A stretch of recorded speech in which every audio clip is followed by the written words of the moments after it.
নমস্কার, এএনএম নিউজে আপনাদের স্বাগত। আমি অভিজিৎ নন্দী মজুমদার আপনাদের সাথে।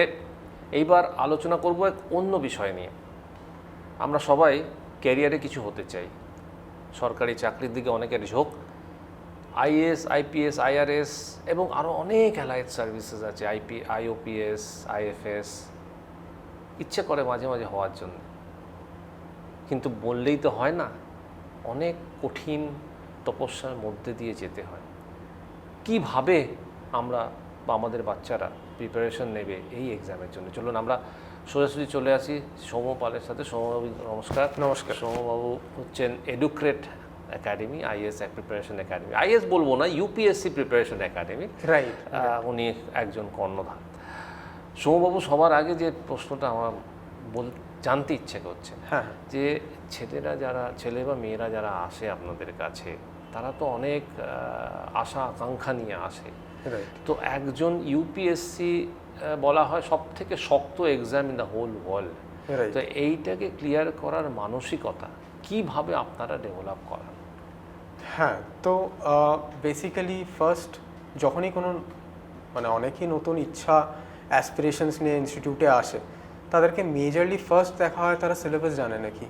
কারণ অনেকজনই অনেক রকমভাবে সোশ্যাল মিডিয়াতে অনেক কিছু দেখে মোটিভেটেড হয়ে, কোনো অফিসারের ভিডিও দেখে বা স্পিচ শুনে ওই একটা ওদের মধ্যে ইন্সপিরেশন জাগে কি না আমিও করব, আমার মতন একজন কেউ আছে যে করতে পারবে। তো সেইটা যখন তারা আসে ইনস্টিটিউটে, তাদেরকে ফার্স্টটাকে জিজ্ঞেস করা হয় কেন, তোমরা কেন করতে চাও। কারণ অনেকজনই জানে না তারা কেন করতে চায়, তারা কিছু দেখে চলে এসছে, বাট কেন করতে চাও, তুমি কি সিলেবাস জানো? সিলেবাস এটা আছে, তো সিলেবাস দেখে তারা জানতে পারে যে আমাদেরকে এই জিনিস পড়তে হবে। আর আমরা ফিউচারে গ্র্যাজুয়েশন হোক বা জব হোক বা যারা কিছু একেবারে ফুল টাইম প্রিপারেশন করছে, তাদেরকে একটা স্কেডিউল দেওয়া হয় যে এরকম রুটিন এইভাবে ফলো করতে হবে, এইভাবে পড়তে হবে, এরকমভাবে তোমাদেরকে গাইড করবে। এরা হচ্ছে মেন্টার্সদের সাথে আলাপ করানো হয়। তারা মেন্টার্সদের দেখে, তাদের আরও ফেথ বাড়ে যে আচ্ছা এনারা আমাকে গাইড করবে, ফিউচারে গিয়ে আমাদেরকে পড়াবে।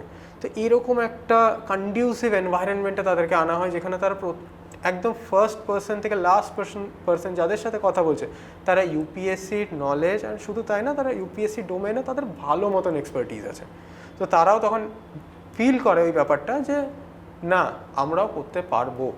আর এদের সাথে অ্যাটাচ থাকলে আমরা ডেফিনেটলি ইউপিএসসির সাথে সাথে একটা নিজেদের পার্সোনাল গ্রোথও দেখতে পাচ্ছি। শুধু in terms of UPSC না, but personal growth in terms of identity, better personality, character, well decision making, all of these flows within them. তো এই জিনিসটা আমরা ইন্সপায়ার করি অ্যান্ড কেটার করি। কতটা শক্ত একটা ছেলের? অনেকে ভয় পেয়ে যায়, প্রচুর পড়তে হবে, আমার মধ্যে অত ব্রেন নেই, আমরা অত স্মার্ট নই, পারবো না।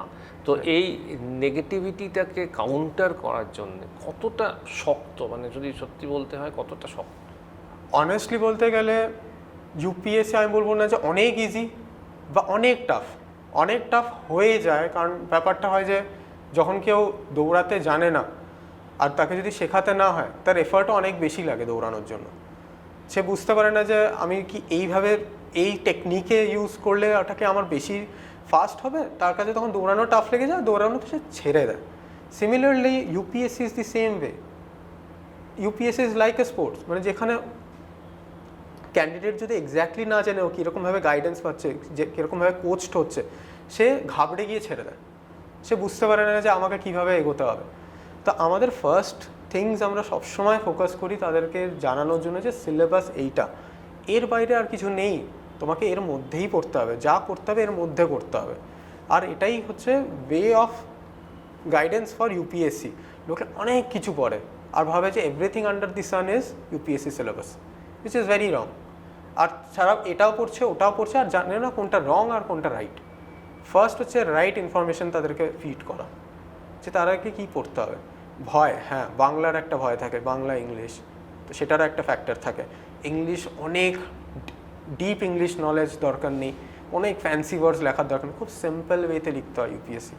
তো ইট ইজ ভেরি ইম্পর্টেন্ট কি তারা আগে জানে যে তাদের আগে যারা এখান থেকে ক্লিয়ার করেছে তাদের অ্যান্সার তাদেরকে দেখানো হয়, তাদেরকে বোঝানো হয় যে দেখো কতটা সিম্পল ওয়েতে লেখা হয়েছে। Is it something which you understand?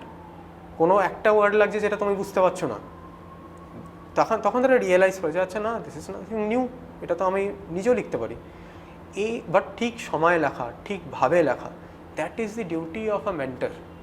যে কে কোচ করছে, কে গাইড করছে, দ্যাট ইজ ইম্পর্ট্যান্ট। তো একটা স্টুডেন্ট যখনই সে ভয় পায়, তাকে ফার্স্ট এইগুলো দেখানো, তাকে একটা রিয়ালিটি দেখানো, যে তোমরা যে রিয়ালিটি বিলিভ করছো সেটা রিয়ালিটি নয়, রিয়েলিটি ইজ ভেরি ডিফারেন্ট। খাটতে তো হবেই, সে যে কোনো এক্সামিনেশন ক্র্যাক করতে গেলে 6-7 ঘন্টা তো পড়তে হবেই এভরিডে, আর that is very much needed যদি কিছু একটা পেতে হয়। তো that is something which we instill in them, কি এইভাবে এগোতে হবে। তো এই এক্সাম দিতে গেলে যে মানুষের মনে, বাইরে যারা পরীক্ষা দিতে আসে বা যারা ছেলে মেয়েরা আসে, তাদের মনের মধ্যে একটা ভয় থাকে যে প্রচুর পড়তে হয়, প্রচুর করতে হয়, হাজার হাজার লাখ লাখ স্টুডেন্ট দিচ্ছে, তার মধ্যে এখান থেকে। তো সেই যে একটা মিথ ছেলেদের মধ্যে বা মেয়েদের মধ্যে তৈরি হয়, সেটা কতখানি সত্যি? আমি মিথ আগেই বললাম, তাই কিন্তু এটাকে কাউন্টার করতে আপনারা তখন কিভাবে করেন? ফার্স্ট হচ্ছে নাম্বার গেম। কোনো কিছুভাবে দেখলো তারা ইউপিএসসিতে 0.01 সাকসেস রেট, অনেকজন ওই রেটটা দেখেই পিছিয়ে আসে যে না ইউপিএসসি না, অন্য কিছু আছে, life is larger than UPSC, that is very true. But ওই নাম্বারটা is not real, that is a very Unreal number. 10 lakh 15 lakh register করছে, 10 লাখ 15 লাখের মতন রেজিস্টার করছে, অ্যাপিয়ার করছে 6 লাখের মতন, 10,000 মতন, 10-12 হাজারের মতন প্রিলিমস ক্লিয়ার করছে। এই নাম্বারটা শুনতেই কীরকম লাগছে যে একেবারে 6 লাখ থেকে সোজা 10,000, which is totally unbelievable. But যদি কেউ একটু ডিপার ভাবে, এখানে কেউ হয়তো পড়ছে না, জাস্ট গভর্নমেন্ট এক্সামসের হপিং করছে, এটাও বেরিয়েছে, ফর্ম দিয়েছে, ভরে নিই এক্সাম দিতে যাবো। কেউ হয়তো পড়ছেই না ঠিক করে, তারা অ্যাপিয়ার করছে, আর ওটাই ম্যাক্সিমাম 99% ক্রাউড হচ্ছে ওরকম। ওর মধ্যে হয়তো হার্ডলি কম্পিটিশন হচ্ছে 50,000 থেকে 10,000 is something, is a very believable number all ইন্ডিয়াতে। এটাটুকু বড় খবর বললেন যে 50,000 সিরিয়াস কন্টেন্ডার্স, হ্যাঁ, তার মধ্যে থেকে 10,000 সিলেক্ট করছে, আর ওই 10,000 থেকেই 3,000 হচ্ছে, 3,000 থেকেই 1,000 হচ্ছে। আচ্ছা, এটা হচ্ছে রিয়েলিটি। বাট অনেকজন ওই 0.01-এ ফোকাস করে, that is not real, this is the real number. এবার হ্যাঁ, গাইডেন্স একটা ফ্যাক্টর থাকে, যেটা বললাম, অনেকজনই নিজে প্রিপারেশন স্টার্ট করে, 2 বছর পড়লো, it becomes frustrating in an Indian house hold, it becomes frustrating. ঘর থেকে প্রেশার আছে, কিছু করছিস না, পড়ছিস, জব কবে করবি, এইগুলো একটা প্রেশার থাকে মাথায় কন্টিনিউয়াসলি। এগুলোকে আমি বলবো না এটা আনরিয়েলিস্টিক প্রেশার, রিয়েলিস্টিক প্রেশার, এটা সবার মধ্যেই থাকে। আর তখন তারা ভাবতে শুরু করে যে না, maybe this is not for me. ও যে ক্যাপাসিটি আর প্যাশন নিয়ে স্টার্ট করেছিল, সেটার যদি একটা রাস্তা কেউ ঠিক দেখাতো, হয়তো সে কিছু অ্যাচিভ করতো। সে মিসগাইডেড হয়ে এতটাই দূরে চলে গেছে প্রিপারেশন থেকে, সে আর বুঝতেই পারে না ওখানে ফিরে কি করে আসবে। তখন তার কাছে ওটা আনঅ্যাচিভেবল একটা, মানে মাউন্ট এভারেস্টের জার্নির মতন লাগে, যে আমি কি করে করবো, সবাই তো উঠতে পারে না। এটা অ্যাকসেপ্ট করে সে গিভ আপ করে দেয়। ওইটাই, ওই জায়গাটাকে, ওই যে মনের মধ্যে যে একটা বাধা বা একটা ব্যারিয়ার, ওইটাকেই টপকে আসতে হবে। এবার প্রিলিমস থেকে মেন্স কতটা শক্ত? প্রিলিমস থেকে মেন্স, এটা হচ্ছে একটা বহুত মানে ডিবেটেবল কোয়েশ্চেন, যে কোন এক্সামের কোন স্টেজ শক্ত অ্যাকচুয়ালি, প্রিলিম শক্ত না মেন শক্ত না ইন্টারভিউ শক্ত। লোকে ভাবে ইন্টারভিউ শক্ত, যে আমি তো ওরকমভাবে ইন্টারভিউ দিতে পারবো না। ইন্টারভিউর ব্যাপারটা হচ্ছে তারা প্রিলিমস মেন্স ক্লিয়ার করে এসছে, তাদের এনাফ বেস আছে, নলেজ বেস আছে ওটা কাউন্টার করার জন্য। তো সেটা কেউ ভাবছে না, সে প্রথমেই নিজেকে আগে কম্পেয়ার করে ইন্টারভিউয়ের সাথে, so that becomes tough. Prelims is a very basic elimination technique. There is no playground to write anything. It is if you know, if you know, if you don't know, if you don't. That মানে you can make a calculated guess. এরকম field থাকে। তো prelims definitely tough অনেকজন অ্যাসপিরেন্টের জন্যই হয়ে দাঁড়ায়, কারণ ওখানে কোনো স্কোপ নেই, আপনি জানলে জানলেন, না জানলে না জানলেন। এবার UPSC Trends the prelims is getting টাফার and টাফার every year. This year it was the cut of was around 74. তো it is getting tougher. তো I would মানে we would say কি it ক্যান্ডিডেট টু ক্যান্ডিডেট এটা vary করে, কারোর prelims বেরিয়ে যাচ্ছে, কারোর মেন্স বেরোচ্ছে না, কারোর মেন্স ভালো হচ্ছে, প্রিলিমস বেরোতে চায় না।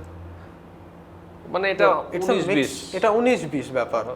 তো এটার জন্য বেস্ট হচ্ছে ইন্টিগ্রেটেড ওয়েতে পড়া, দুটোকে নিয়ে একসাথে চলা। অনেকজন ভাবে আমি মেন্স করলে প্রিলিমস হয়ে যাবে, নো, প্রিলিমসও করতে হবে, মেইনসও করতে হবে, যেটা যখন দরকার।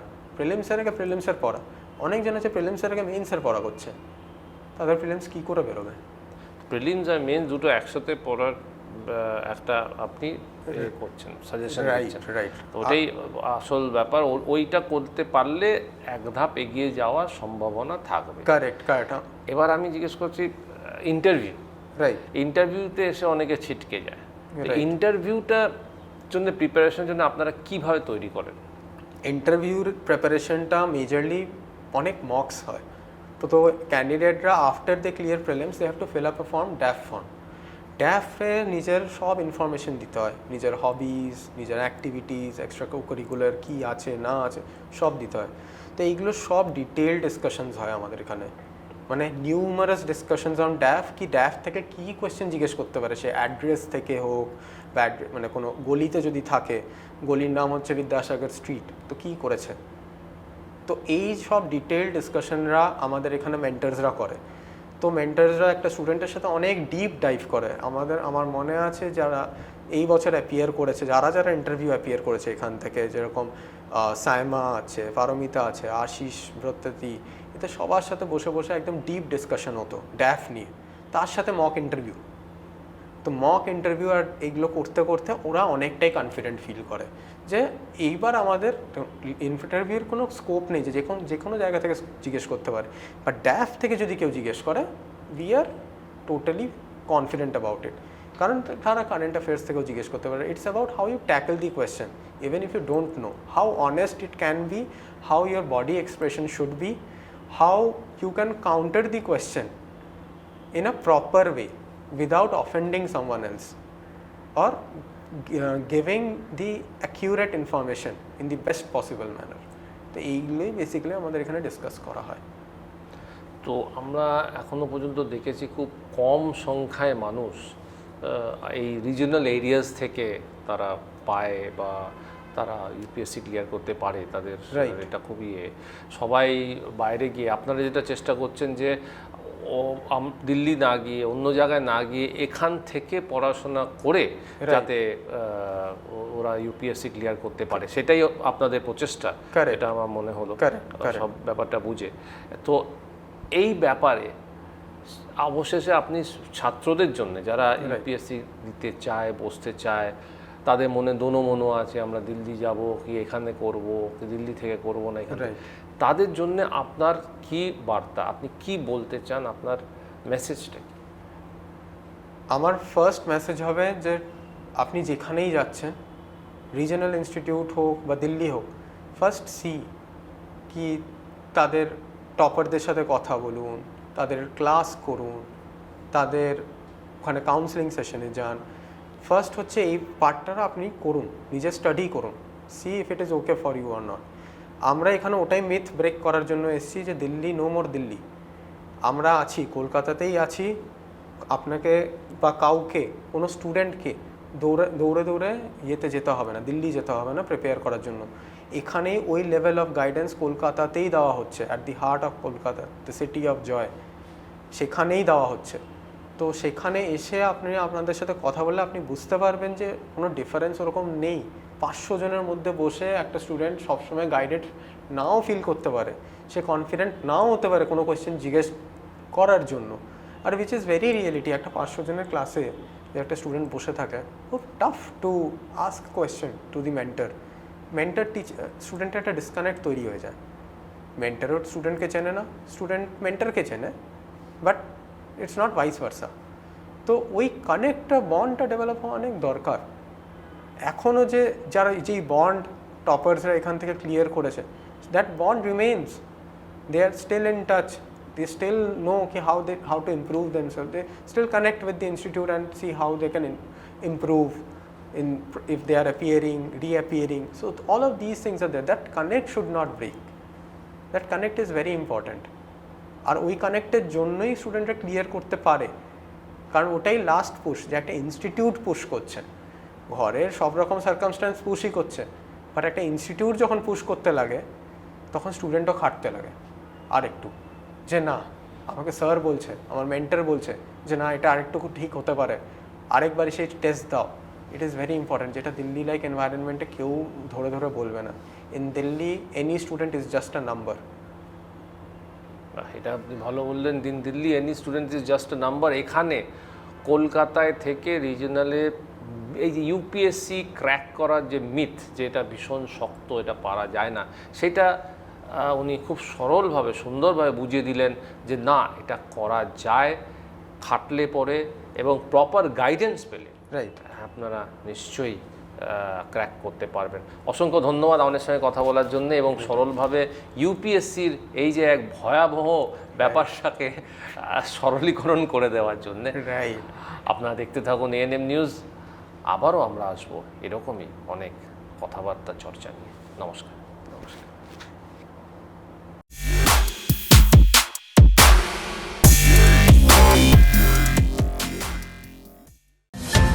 Please don't forget to subscribe our channel and also click the bell icon to get the latest updates.